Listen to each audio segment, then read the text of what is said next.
What if one book could change the entire course of your life? That's exactly what happened to a young French musician when he discovered Padre Pio. Stay tuned to hear the story. Welcome to Following Padre Pio. Whether you're a returning viewer or new to our channel, we're excited to have you with us. Padre Pio, a Capuchin friar, mystic, and miracle worker, continues to inspire and intercede in powerful ways today. Join us as we share new videos and shorts 5 days a week, diving into the extraordinary life and miracles of this beloved saint. Discover how Padre Pio's legacy can touch your life and the lives of your loved ones. Subscribe now and let's embark on this spiritual journey together. And now to today's story. In today's video, I'll share an extraordinary story about how a young Frenchman's life took a complete turn after an unforgettable encounter with Padre Pio. The account is sourced from the Spanish website Religión en Libertad, Religion and Freedom, and it reveals the profound way Padre Pio guided souls.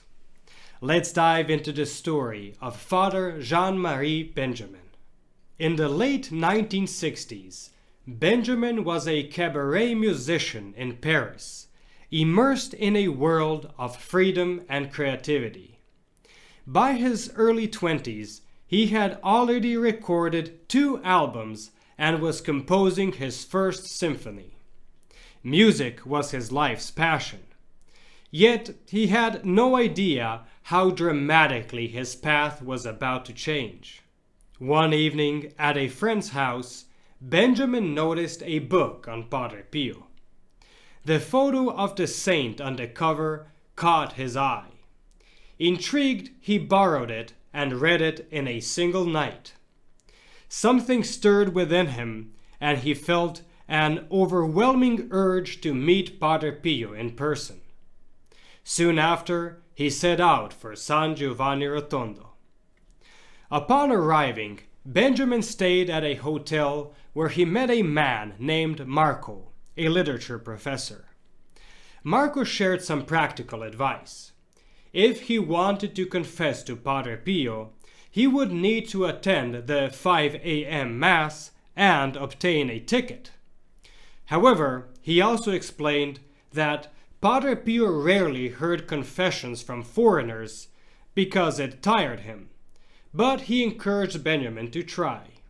The next morning, Benjamin attended Mass. He described seeing Padre Pio in a wheelchair, old and hunched, burdened by the stigmata. Yet, despite his physical suffering, Benjamin felt an indescribable presence. He noted that the moment of consecration was impossible to describe. There are no words or expressions to accurately describe what was happening, he said.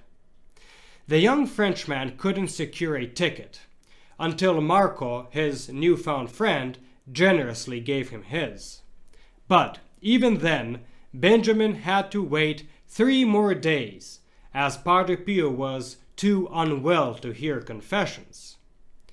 On Sunday, March 8, 1968, Benjamin finally found himself face to face with Padre Pio. The saint asked him slowly, as though aware Benjamin didn't speak Italian, "How long has it been since your last confession?" Unsure, Benjamin shared his story in French. Padre Pio repeated the question, and Benjamin admitted he couldn't remember. Benjamin recalls what happened next. Padre Pio raised his right hand and moved it 3 or 4 times. Then he told me the exact day, month, and year of my last confession. It was on July 13th, 1961, in the Ivory Coast. To Benjamin's astonishment, this was entirely accurate. He remembered confessing in Africa while traveling with his parents. The saint's knowledge of his past was undeniable. After a long silence, Benjamin asked for his blessing. Padre Pio, looking deeply into his eyes, instructed him, "Go and see a French priest." Before leaving, Benjamin touched Padre Pio's stigmata and felt an overwhelming warmth and a powerful presence of God. Returning to Paris, he couldn't shake off the experience. When news of Padre Pio's death reached him on September 23, 1968, he was heartbroken. Then he remembered the saint's instruction to find a French priest. He took the subway to an unfamiliar station, entered the first church he saw, and found 2 empty confessionals. Entering one of them, he told the priest, "Father, I tell you the truth. I have not only come to confess, but also on behalf of Padre Pio." The priest listened to Benjamin's account and then replied, "Everything that happened to you is beautiful. Moreover, no one gave you my name for you to seek me out. You were guided by Padre Pio. Do you know why I'm convinced of this? Because I am Father Revelac, and I am responsible in France for raising funds for Casa Solleva della Sofferenza, Padre Pio's hospital. For 30 years I went twice a year to San Giovanni Rotondo." Father Revelac became Benjamin's spiritual director, helping him grow in faith.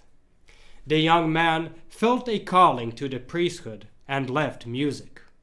In 1988, he returned to San Giovanni Rotondo, where he made the life-changing decision to become a priest.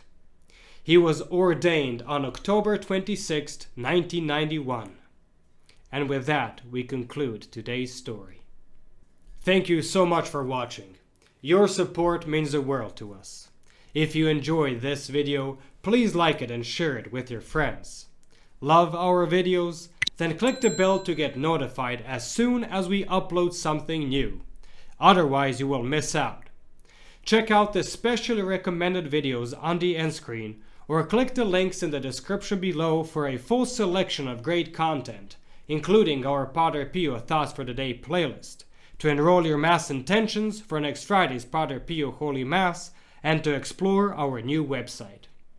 Thank you for being part of our community, and stay tuned for the next video on the life of Padre Pio.